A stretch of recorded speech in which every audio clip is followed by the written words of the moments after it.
पंजा सिंह की हाल चाल है? पढ़े अमित शाह का article undoing 6 decades in 6 years?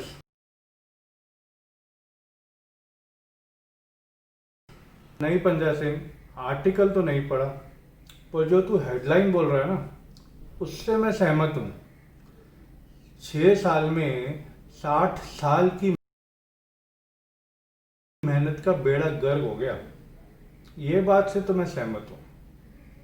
ओहो, ये मतलब थोड़ी है। मतलब ये है कि 60 साल में जो ना हो सका वो मोदी जी ने 6 महीने में कर दिखाया। वही तो मैं बोल रहा हूँ। अरे फिर वही, तुम लोग नेगेटिव क्यों लेते हो? पॉजिटिव तरीके से लो ना। ये तो अपने अपने देखने का अलग अलग नजरिया है और कुछ भी नहीं। भाई देख, आने वाले कुछ सालों में जब देश आत्मनिर्भर हो जाएगा ना, ये सिर्फ और सिर्फ मोदी जी की मेहनत की वजह से हो रहा होगा। तो तेरे हिसाब से 2014 से पहले कोई काम नहीं हुआ? ये नहीं बोल रहा हूँ, हुई है पिछले 60-70 साल में काम, ऐसा नहीं हुआ है, हुआ है। लेकिन मेन काम तेजी 2014 के बाद ही हुई है। चल आज एक बात बताता हूँ तेरे को। तुझे याद होगा हमारे दादाजी थे, मीलों कंधे पे सामान लेके ढोते थे, याद है? एक ही कमरे में रहते थे वो। फिर अपने पापा की बात ले ले, स्कूटर चलाते थे दिन रात, चाहे धूप हो, चाहे बारिश हो, चाहे सर्दी का मौसम हो, हर रोज निकलते थे। फिर आज हमें देख ले, नीचे हमारी गाड़ी है, अपना अपना घर है, हर रूम में एसी है। तुझे पता है क्यों है? ये उनके बलिदान, उनके परिश्रम, उनकी मेहनत की वजह से है। जो बुनियाद उन्होंने रखी, उस नींव के ऊपर हम बिल्डअप कर सके, ये उस वजह से हो रहा है। ओहो, वो सब तो मैं जानता हूँ। इन बातों का 60-70 साल से क्या लेना देना? इसलिए क्योंकि ये जो बार बार उनसे सवाल पूछा जाता है ना, 60-70 साल में क्या हुआ, ये हमारे पूर्वजों की और उन जैसे हजारों लाखों लोगों की तौहीन है। उनके परिश्रम, उनके बलिदान पर सवाल उठाना है। मुझे नहीं समझ में आ रहा कि ये कहानी और आज की सरकार का क्या लेना देना है। अच्छा बता, 2019 में मोदी जी को लोगों ने फिर वोट क्यों दिया? क्योंकि उन्होंने काम अच्छा किया, लोगों को उन पे भरोसा था, आगे और अच्छा काम करने की उम्मीद थी, इसलिए लोगों ने उनको 2019 में वापस वोट दिया। सिंपल। एग्रीड।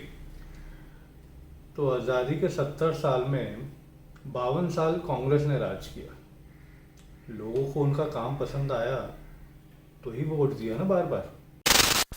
चल आज तुझे व्हाट्सएप के जो फैक्ट्स हैं उससे निकाल के हकीकत की दुनिया के फैक्ट्स हैं उससे रूबरू कराता हूँ।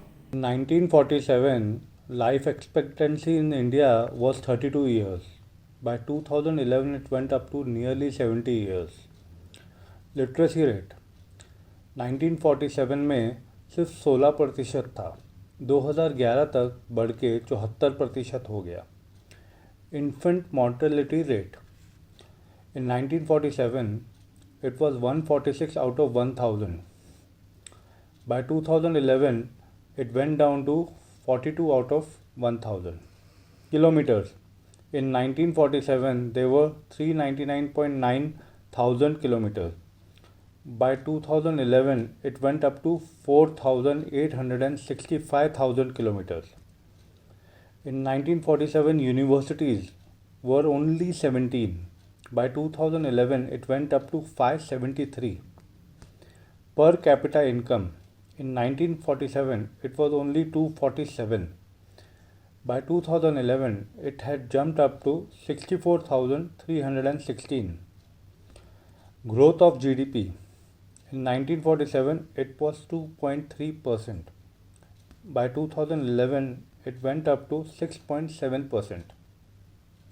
फॉरेन एक्सचेंज रिजर्व 1947 में $2.1 बिलियन थे, जो 2013-14 तक लगभग $300 बिलियन हो गए। Poverty In 1947, 199 million of 360 million were poor. That makes it 55%. By 2011, 269 million of 1.2 billion remained poor. That is 22%. Food production. 1947 में हमारे देश में प्रोडक्शन होती थी 52 मिलियन टन्स की। 2011 तक वो प्रोडक्शन बढ़ के 264.4 मिलियन टन तक चली गई। Milk production in 1947 it was 17 million tons. In 2011 it went up to 146.3 million tons. By that time we were contributing 18.5% of the entire production of milk in the world. ये जो तू आंकड़े बता रहा है मैंने तो कभी देखे ही नहीं, कभी सुने ही नहीं। तो लोगों तक ये बात पहुंचेगी कैसे? कौन पहुंचाएगा इन लोगों तक बात? और जब तक लोगों तक बात पहुंचेगी नहीं तो लोगों को कैसे पता चलेगा क्या सच है और क्या झूठ है? गांधी जी ने कहा था, truth is by nature self evident. As soon as you remove the cobwebs of ignorance that surround it, it shines clear. जो भी है, पर एक बात बता, तुझे नहीं लगता कि अगर 60-70 साल में जो काम हुआ, मोदी जी अगर उस समय होते तो वही काम 15-20 साल में हो जाता, 30-40 साल देश के बच जाते और हम आगे निकले होते आज? क्यों? सही है कि गलत? Thanks for watching my videos and please like, share and subscribe to my YouTube channel and press the bell icon to be the first one to watch my videos. Thank you.